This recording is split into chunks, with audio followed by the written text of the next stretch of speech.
The Oris Diver 65 chronograph might be a good chronograph to look at for your chronograph needs in your collection. Big thanks to Richard and the entire crew at Saltzman's in Rhode Island. Link in the description, as well as the measurements that I actually measure, as well as a discount code now that is Random Rob exclusive to be utilized at Saltzman's.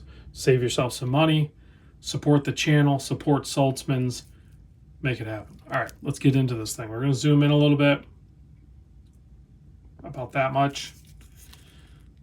I'm going to have a new camera set up here soon, guys, but this one's still holding strong until we can upgrade. So they call this one a 40 millimeter. I think it is 40 millimeter at the bezel. The case itself, I measure 39.3, so it's going to wear more like a 39, present like a 40. We're used to that kind of stuff with these dive watch, right? You can see the bezel overhangs the case. You have a nice polished mid case on this thing. The lug to lug, 47.75, non-drilled lugs.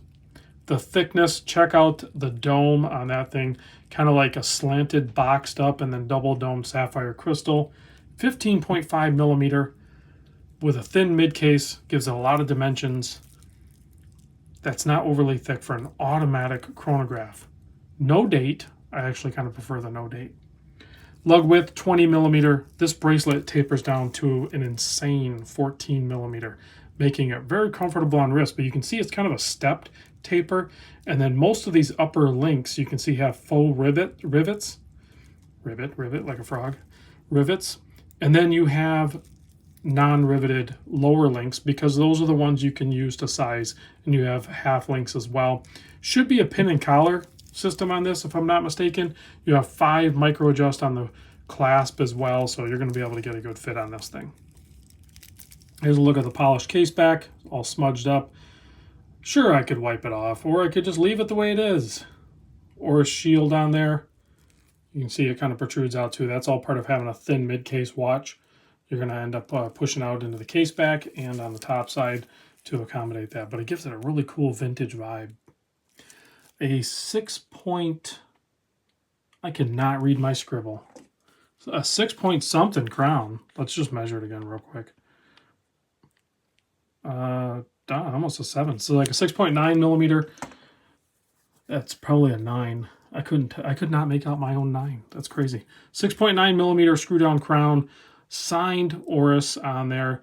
Has a 100-meter water resist, and then of course you have your pushers to operate the chronograph. Let's go ahead and start this thing right now. Inside is the Sellita SW510 automatic chronograph movement. Has 27 joules, beats at 4 hertz, and has a 48-hour power reserve. Can we go closer? A little bit. Check out that ink black dial. It's almost like enamel looking. It is so good. Slightly submerged subdials. You have your running seconds at the 9 o'clock position, and then you have a 30-minute counter at the 3 o'clock position. Very clean, symmetrical dial on this thing because it's a no date. That's why I like no dates. I know there's people out there that just absolutely have to have a date on their watch. I have both, and I think I've been doing this a while, and maybe it's just this part of my collecting phase, but I prefer no date. There you go. You can see that thing just click over as it counts the minutes. If we stop it, nice snappy feel to it, and then reset is instant flyback. Snapback? I don't know, whatever you want to call it. So screw down back, not a snapback. The Lume on this, BGW9, meaning that in daylight or lit room right now, like you'll see that the markers, the applied markers in the handset are all a very clean white display look to them. And then when we turn off the lights, it'll be a nice cool blue look to it. You have a 120 click bezel on this, a little spongy and a little bit of play in it, but that's, you know, part of the charm or vintage vibe of it. I don't know that they could have done it any other way.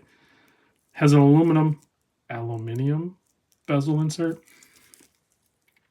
I think we pretty much covered everything. They actually call this movement the Oris 771, but that just gives them the freedom to select whatever they want. in there. In this case, they have the Sellita SW510.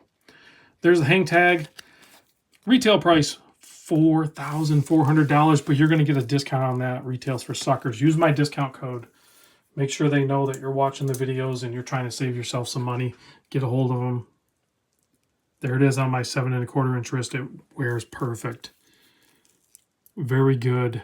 Vintage-inspired chronograph diver with modern materials. Check out the taper on that bracelet, too. That's going to be so comfortable on wrist. All right, let's give it a quick blast with the UV light. Turn off the studio lights. Check the lume on this thing. Like I said, a nice cool blue lume to it. Pairs up really nice with the pointer finger. There you go. See you on the next vid, guys.